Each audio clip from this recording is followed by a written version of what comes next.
Good evening, everyone. Thank you so much for joining us. I see there are people still hopping on for the webinar tonight. Welcome to Prep Matters Town Hall for March. And tonight we're going to be talking about building college list and college visits this year. So my name is Maureen Delaney. I'm an educational counselor, as is Sierra and Maurice, my colleagues. And we work with students applying to college. So here we are tonight. I'm going to just throw a question out to Sierra and Maurice, the typical college interview request, and say, tell us a little bit about yourself. Hi, everyone. I'm Sierra. I love talking about college planning. I actually just got back from Gettysburg and Dickinson, some small liberal arts colleges in Pennsylvania. Great. Hello, everyone. I'm Maurice. I live and breathe college counseling and have been doing it for a while now, and really am passionate about guiding students and families through the process. So here's our contact information. So if you have any questions, please shoot us an email. There's a main Prep Matters educational planning contact info at the bottom of the screen here. We will be taking questions in the chat, but if we don't get to your question, please reach out to us because, as Maurice said, we love to talk about college planning. So, please let us know, ask questions. And here we go. The first thing I want to say is please take a deep breath. There is a lot to be said about the college search, but keep in mind that this is a process. It's an intentional process, a journey, and it's one decision at a time over the next year, right? So you're going to start with small steps and then continue to move, right? There's a motion to this, and you'll learn and discover information about colleges, information about yourself. And as you engage the process, you'll learn more, and decision by decision, you will get to that one college choice. So like I said, relax and just engage. You can listen tonight and go from here. So Maurice, you want to start us off here? Absolutely. So as you start to think about building your list, really reflect on what you like and how you learn. So let's say you really like a small, tight-knit community. You really like to be able to know your teachers or your professors. Those things are super important. And consider other criteria, like maybe you want a religiously affiliated school. Maybe you want a school that has a really significant sport culture. Really start to develop your list as you start to cast your net far and wide. And we'll mention casting a net far and wide a couple of times here, but it's really as you start, you're casting your net as far as you possibly can. That's great. So casting that net, expanding, and like I said, breathe deeply so that you can keep an open mind, because there are many, many different schools. And so you want to learn as much as you can about your options, right? And then, you know, as you're casting your net, heading out, discovering information, you're also going to be coming home and reflecting a little bit, right? So you have research and reflection. And the reflection part of this is about self-discovery, right? It's saying, hey, am I a writer, an engineer, a little bit of both, scientist, artist, activist, scholar, athlete?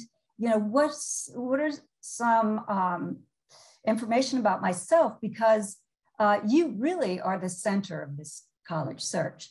I want to say that it's okay not to know, right? It's okay to say, listen, I need to just walk through this and make one decision at a time and see, you know, where my interests may lie. But what you can do is begin to identify what you like. What's good for you? Do you prefer small classes? Do you like to be around a lot of people? You went to a small high school, so you want to branch out and expand to a larger university. Think about what learning style has worked with you. Think about your teachers, you know, those kinds of details about high school that you want to reflect on and identify what's good. Okay, your research may begin with a big no, N-O, right? You may say, look, I don't know exactly what it is that I want, but I know what I don't want, right? So often I'll work with the student, and if we're in the beginning stages of a list, I'll open up a series of schools, and they may say, no, I am not going out west. I don't want to go that far from home, right? So decision by decision, you begin to kind of craft and sculpt these schools. So we actually knowing what you don't want often leads to identifying what you do want and what you do need. So, think about what's important to you and be intentional. Like I said, be present and really consider questions. And you don't have to make any decisions now. It's a little bit early, but just entertain the questions. So thinking back to casting that net, right? Excuse me. You'll be thinking about what programs or majors are super important to you and are interesting to you, like whether you want to be a teacher, or whether you want to be a math major or econ or chemistry, but also thinking about, again, the way you learn. Are you really interested in being in very large classes, or are you interested maybe in having a really small, intimate learning environment? Also thinking about who you are as an academic is super important. So the degree of rigor and what things you've learned, are you in all APs, or are you taking a different route as a student? And then thinking about the community, that's super important, because there are schools that don't have a very close-knit community, and that might be your thing, but there also may be schools that really are really close-knit and students know everyone and know each other, and that might be something that you're also interested in. But then also thinking about the environment and what things you value and what things are super important to you will help you as you start to build your list. Maurice, that's a really great point, and it makes me think of the fact that college is both an academic experience and a residential experience, right? Absolutely. So it's a living and learning environment. So you want to investigate academic programs and the campus culture, right? Absolutely. So as we think about, Maureen, as you said, it's a two sort of prong experience. There are a ton of things that go into this. So it could be that you don't want the 1:24 ratio of student to teacher. You maybe want 12:1. Or maybe you really want a school that has great food, because that's super important. Or that your parents went to the school that has a really strong alumni engagement sort of program, and that's important to you. So there are a whole list of things that will go into building your list. As someone who is a fellow Eagle of Boston College alum, I think about instantly alumni services and thinking about how close and tight our alumni are, and thinking about food, because BC had great food, but also thinking about, even though religious affiliation wasn't my thing, it was a part of my experience. So all those things sort of fall into play, even thinking about, support services and admissions requirements. Yeah. So we have a lot of criteria here: size, location, majors or pre-professional schools, activities, cost, right? School spirit, athletic teams, religious affiliation, diversity, curriculum, support services, right? So if you're seeking accommodations, you want to look into that. The admission requirements, right? What do they want as far as this application? Reputation, class size, housing, dining, career center, the alumni, and possibly abroad programs. But Maurice, what about the rankings? What about rankings? How does that sort of play into someone's college search? Yeah, and we'll get into this a little bit more, but I think ranking is one of those things that either is super important to some people or super not, right? I think that because we know all about the rankings, whether it be the top 50 or the best liberal arts or the schools of the South, really considering all those schools, but also thinking and being mindful that your list can't have all the top 10, really thinking about balance. Yes, absolutely. And the idea of fit, right? Absolutely. So if you're just going by what someone else has set up as a college list as far as rankings, how personal is that to you? So you want to, again, back to that, you're driving this. you have what you can't control. Of course, you can't control what the admissions people are going to say about your application or how it may be read. But what you can do is learn more about the process and have an approach, right? To submit the strongest application that you can, to do your research and to build a list that's right for you, not right for rankings, situation. So these preferences, as you think about this, you cast your wide nets, you're thinking about what you like, what's good for you, learning, living, you're going to develop and identify priorities, right? Your preferences. And so from this criteria, you'll build kind of a profile. And then you can see, okay, where are my options if I am going in the geographic location of the Northeast and small liberal arts colleges, and I have these scores and this academic record, in high school. So this begins to take shape. And one thing I want to say is, as you begin to build your list of preferences, write them down. So this is just practical advice that as you move through schools, maybe taking a virtual tour or being on campus, if you really like an aspect of a school, write it down, because these facts and details, there are many, many of them. And your job to see how these schools differ from one another, it's tough to keep it all in your head.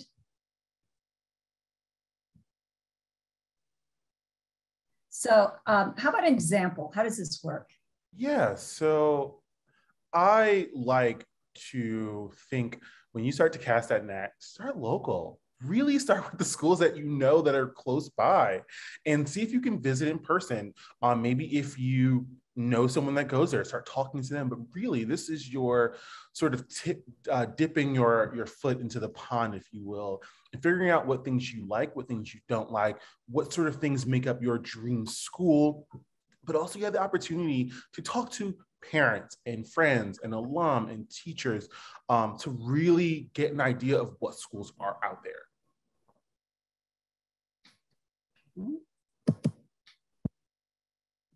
So, and then so you start with dipping your toe in, right? And then again, thinking about your net, you casting it far and wide, really thinking about what things you want to prioritize, what things separate schools from other schools. And then also considering who you are as an academic, because that's super important. Again, thinking, are you a student who's taken 12 or 15 APs? Or are you a student are you an artist? Are you an athlete? Thinking about all the things that make you who you are, and then crafting your list to be catered to who you are. But the other most important part that I mentioned a while ago is making sure that your list is balanced, right? So a good number of reach, targets, and likelies. So reach being the schools that are, just outside of maybe your numbers, or the most selective schools that sort of actually fit your profile will be the targets. And then likelies are schools that feel really comfortable when you're applying, and are like sort of almost, because there's no science to this, but almost certain that you will get in. And as you start to build your list, it may look different for every student. So some students may have 2 more reaches than they have likelies, but really catering your list and its balance to who you are as a student, but always making sure that you maintain balance. Great. Okay, so another really important aspect of beginning to build a list and starting your college search journey is really about communication. It's talking to your parents, talking to the adults in your life, and opening up. And going to college, you're going to open to a whole new network of people. They're going to be advisors, professors, right? So this is the beginning, and you're the driver in all this, right? So open up to teachers and counselors at school. Ask them about their college experience, because like Maurice said, the beginnings of and thinking about your local schools and going from there. You can also start with the adults in your life and say, where did you go? What would you have done differently? What advice do you have for me? Also the seniors in high school. So you've been watching them, and now that we're back to in person, it's fantastic because you can listen and see what's happening at the different stages, early decision in the fall, and now spring, as seniors are waiting for outcomes and to see where that their final college choice, what that's going to look like. And so as you're thinking about talking to people, communicating, opening up, just a little caveat, many of my students ask, can I send my teacher an email to ask for this letter of recommendation? And again, back to talking with people, conversations, communications, connections, right? So I always say, hey, you need to go and ask that teacher in person, right? So that's what this is about. It's really kind of a personal connections and just beginning to open up about plans for your future. Keep in mind that we're all here to help, right? All these people, your parents, teachers, advisors, counselors, we're here, right? So if you're there, you're going to have lots of questions. If you are looking for some answers, reach out. Even the college reps, they're there to help you, right?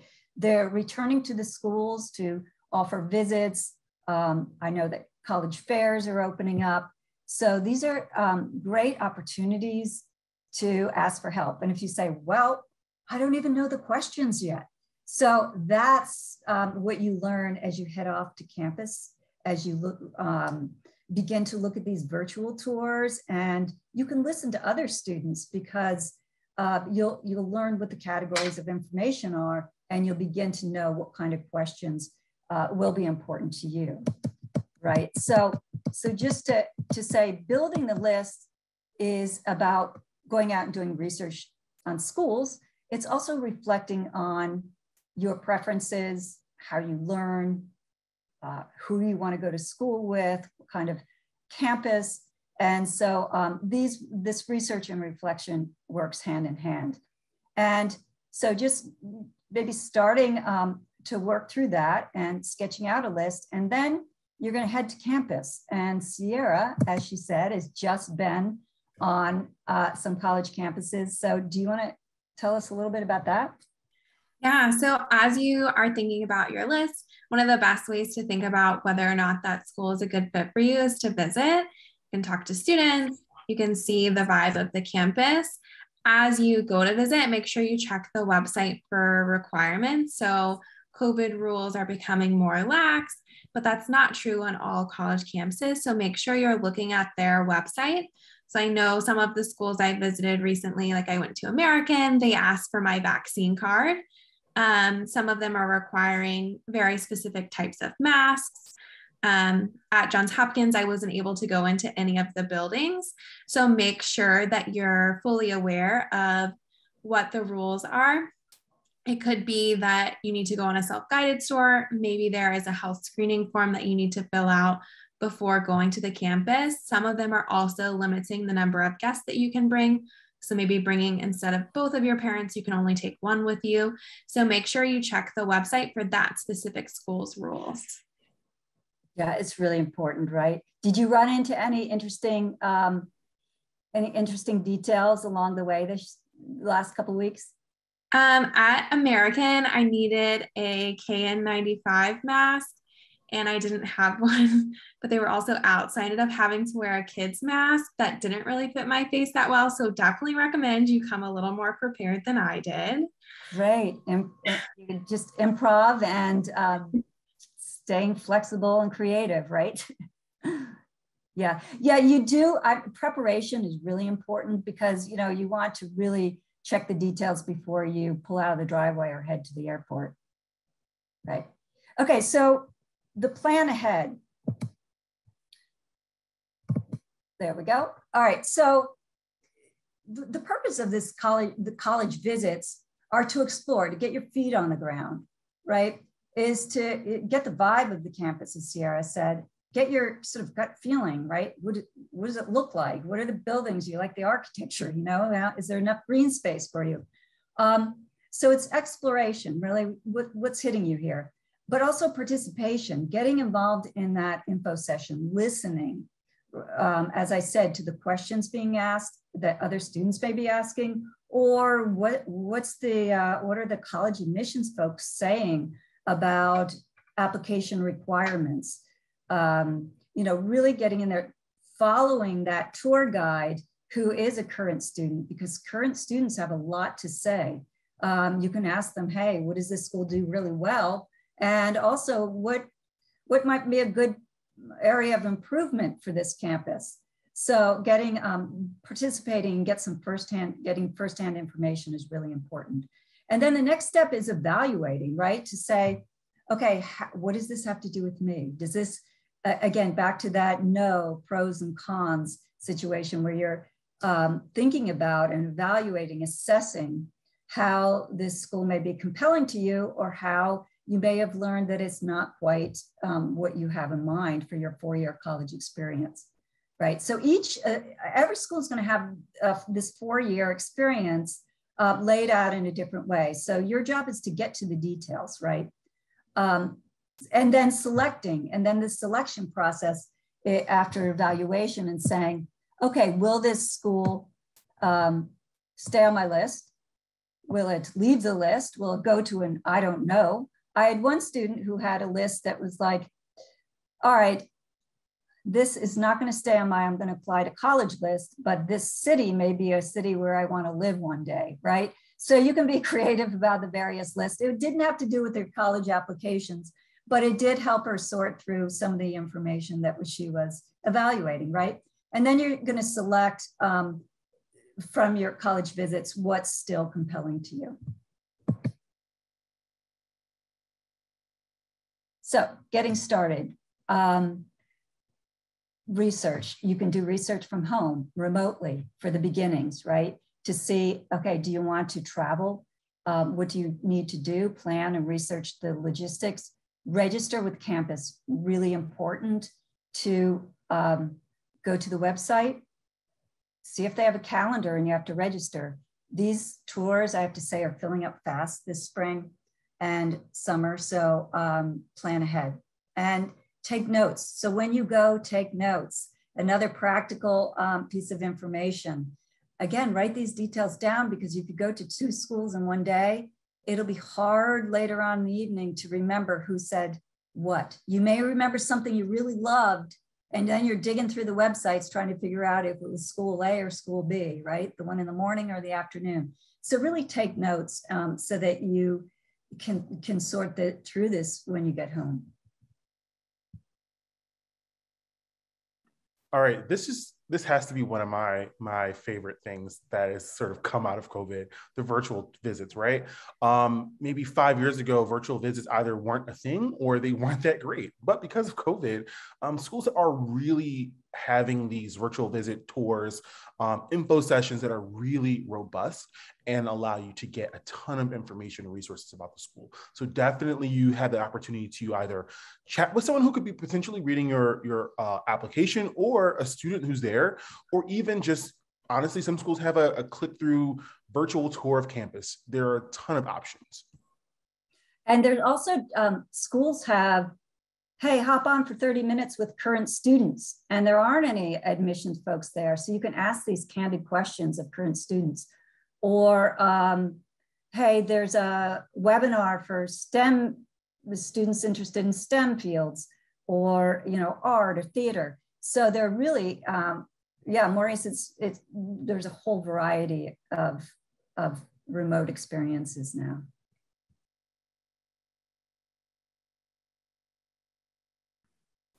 So as we've been talking about, as you prepare for that visit, make sure that you're looking on their website for the logistics. Some of them have specific places where they're going to start the tour, so information about where you may need to park. Plan your itinerary when you're paying attention to that schedule. Figure out the timing of everything for the logistics. And some of that information is going to be really helpful. It'll tell you like different stops on the tour. If you're doing multiple tours in a day, help you figure out like when you're going to squeeze in a lunch. Those kinds of things are really important when you're thinking about touring. Great. And then here's me again telling you to take notes and ask questions, right? So that participation, in person or virtual, because there's some schools say, hey, if you want to contact us and hop on a Zoom, we can do, Q&A for a few minutes. So reach out as much as you can so you can get to the bottom of what is a good fit for you. And I want to just say that the schools are also looking for a fit in you, right? So that's their job when they're reviewing applications. Their goal is to say, okay, would this student be successful here? Are they prepared for the program that we have on campus here? And are they a good fit for, again, our community and our academic program? So this idea of fit works both ways. So the more you can kind of commit to getting to the bottom of this, I think it will really, really help you quite a bit and relieve stress. Maureen, really great point talking about fit, because I think as students do their evaluation phase of building their list, fit should be at the front of their mind, really. So thinking about, again, things that interest them, pros and cons of every school that you've seen. Are there things that just don't work for you at this school? Or are there things that you just love at this college or university that you saw? Consider what things you're willing to give up, what things you're willing to compromise on, list of preferences and learning and living styles. All those things are going to be super, super, super important. And also considering admissibility and admission policies. So thinking about how you actually apply to the school that you like. Great. So I'm going to stop at admissibility for a moment because we have a question in the chat. And the question is, can you go into more detail on how you consider the selectivity and identify reach, target, and safety schools? Should we be looking at the school's acceptance rate, mid 50% of ACT, SAT scores, et cetera? It's more difficult to know, especially with many schools being test optional. So this is both an art and a science. Do you want to more? I can take a stab at it, and Maureen, if you can hop in. Yeah. So thinking about a balanced list is always going to be an individualized process, right? So one student applying to a school like Wash U or Tufts is going to look different from all their peers, right? So you really, when you're thinking about making sure that your list is balanced, it's not really that you're thinking about the school admissions rate, because a school that has a 4% admissions rate is going to be a reach for every student, right? It's really about your student's profile, what activities they've done, extracurriculars, courses they've taken, and that sort of will help you tailor your list in terms of balance. So let's give an example, right? Let's say you have a student who is, again, a science kid. They did physics in high school really early. They've done physics and science camps. They should then be applying to a school like Harvey Mudd and MIT, if they have a really strong score in numbers. But they also should then be thinking about some schools that are not so focused in thinking about sciences, rather. So like thinking about other schools that are like tier 2 or tier 3 kinds of schools. I hope that maybe answers the question. Yeah, and every student has multiple threads in their application. I mean, that sort of create their fabric, right? And it's going to be, where do they go to high school? Where do they live? Their academic record, all of this information. What are their interests? How do they spend their time? What do they have an idea of what they want to study? And then that interacts with what is what are the goals of the school for that particular year? And in general, is this a good fit? Does the school see them as a good fit? So for counselors, the reach, target, and likely schools, we build those lists based on experience, the information that I just explained, the interaction of a school and a student, but also in our experience in knowing outcomes in the past, of taking into account the trends and landscape of the admissions process over a series of years and currently. And then, so that's why I say it's an art and not necessarily a science that involves also just experience and knowing how some outcomes have played out, right? Because there aren't guarantees in reach, target, or likely schools and any of the categories. Okay, note what you saw and who you spoke with. Yeah, go ahead, Maurice. I saw you pop Yeah, up. absolutely. Yeah, just taking notes, thinking, really putting this information that you see and hear on somewhere, so that way you can really have a real thought-provoking process as you build your list. So what things stood out? What things like really were just not things that you loved? What did you see? Was the campus beautiful? Did you love the architecture? Did you see a lot of kids hanging out on the grass? Those things are super important to make note of. And also you will hear facts that you're not going to glean from the website, from admissions folks, from current students. And that's why visiting campus is really important, because you will find out details that just may tip you to an early decision, right? So that kind of investigation is important. It's okay to juggle the I don't knows also, right? You're kind of shaping and sculpting this list through your junior year and into the summer. And, you know, so there's a different timeline for each student, but it firms up as you learn more about yourself and learn more about how the college experience unfolds at various institutions. So do you want to give us a recap, Sierra? Yeah, so when you're thinking about like what you want in that experience, it's definitely helpful to make sure that you're taking those notes. Think about how those colleges are different. Those in person, as Marie said, there's really awesome virtual tours now, one of the positives from the pandemic. There's tons of options where you can tour like from your bedroom and get the process started. But you want to learn about the culture academically, as well as like the campus culture among students. Are people saying hi when they walk by? Are students spending all their time in the library? Those are the things you want to be thinking about. And you want to be talking to students and adults. Talk to some of the professors that are there. And remember, it's super important that you're communicating throughout the whole process. Right. One thing about visits too is if you do have an academic interest, if you can, you know, go into the building that houses that department and look at bulletin boards, it's really kind of fun to see what's going on, who's speaking at the college in your area of interest, you know, a speaker series, or what activities are happening on the weekend. They're going to be, you know, co-curricular activities in your major that may be happening. I remember looking at the bulletin board at Lewis and Clark College in Portland, Oregon, and I was like, oh man, this looks fantastic on the weekends, because it wasn't in a department, just in a general area of where students sort of hung out, and it was rock climbing, you know, whitewater rafting, and it's very outdoorsy kind of group of people. And it was exciting to look and see what was happening and how the students spent their time, right? You can pick up a newspaper, look at the newspaper online to see, hey, what are these, what do people care about on this campus? What are they writing about?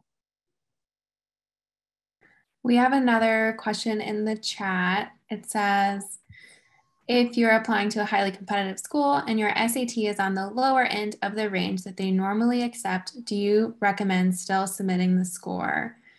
I can start.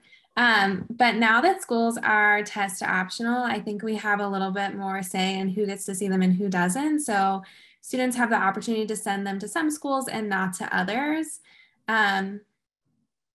If you're above the range, definitely send it. If you're below the range, probably not. If you're on the low end of the range, you have to kind of consider the rest of your application too, and where you're applying. So there's like not necessarily a one size fits all answer here. I don't know if someone else wants to. Absolutely. Yeah. And it's school by school, right? So it's kind of a holistic look, like Sierra said. And if it's not going to be a positive piece of information, and in fact, perhaps be a slight drawback, then you might hold back. So it's, as Sierra said, kind of case by case with the schools. Yeah, especially if your score doesn't reflect maybe what your academic record reflects. So if your grades are much higher and your score you feel like might bring down your application, that's a different decision too. Okay, what if you are unable to visit because you can't register as all is full? Yes, that is happening quite a bit. And so some schools are allowing you to come on campus, some aren't. So you just have to navigate the best you can, because this is happening over and over. And so if it depends on their COVID protocols, and there are, you can go and walk around. I mean, I would make sure if you're traveling a great distance, you know, you really have to evaluate your travel, the opportunities that may be presented, and then be timely about your plans, so that if you can call the admissions office and say, can we walk around? Do you have any way to assist us, any brochures, right? You can go online before you go and do a self-guided tour so you're familiar, and then put your feet down on campus as a self-guided tour, because that's helping a lot. So it's a good question, because we're going into that because of the limitation on size. Yeah, I will say I've been touring a lot of schools. A lot of them have size constraints, so they're making their tours smaller than they have in the past. But if you go to a admissions office, a lot of them have self-guided tours that you can do, whether it's like a driving tour or they have like a map. Some of them have apps you can download that's interactive, and it shows you the stops and will like tell you some information about it. So if you're already in the area, there are definitely still options if you're not able to get on the guided tour. So Maurice, how many schools should a student apply to? Great question. That again, you know, this process is really individualized, right? So let's say you are a student and you know the 5 schools you want to apply to, then just apply to those 5 schools if those are the schools that you love. Typically, I would say in years past, 10 to 12 is always a great number. Because of test optional, I've seen students have a little bit more, about 14, but I think 10 to 12 schools is a sweet spot, because you also have to consider that for most of these schools, you will definitely have to write a letter, answer questions on the application, short essay answers, and it ends up being a lot of work. So I think 10 to 12, 10 to 14, good spot. I agree. So your preparation is key. You want to prepare this plan for that many schools, and then you're going to have a strategy. You're going to have perhaps you have early action. You're going to have early actions and perhaps an early decision, and then you go from there to see, you know, if a student is admitted to their early decision and they're committed and it's December, then they don't have those other regular decision schools to submit. So you want that plan, that college list, and then your strategy will dictate how that list unfolds according to admissions policies, right? And that's where our work comes into play, just like, you know, again, having some knowledge about how schools students fit for schools and how outcomes sort of have unfolded over the last several years. You know, again, it's just information from experience, and the strategy is the same kind of recommendation, which is really student by student. It's individualized. I think that was all the questions we had. Again, our contact information, if you need any more, if you have any more questions or want to be in contact. So here we are. And then our next town hall coming up in April will be letters of recommendation. Okay, so talking through that support that a student would seek from counselors and teachers, and perhaps an optional letter from a supervisor or a coach, you know, a music teacher. So those optional letters too. So anything else to add, Maurice or Sierra, this evening? Nope. Okay, thank you so much for joining us this evening. We appreciate it, and have a wonderful evening.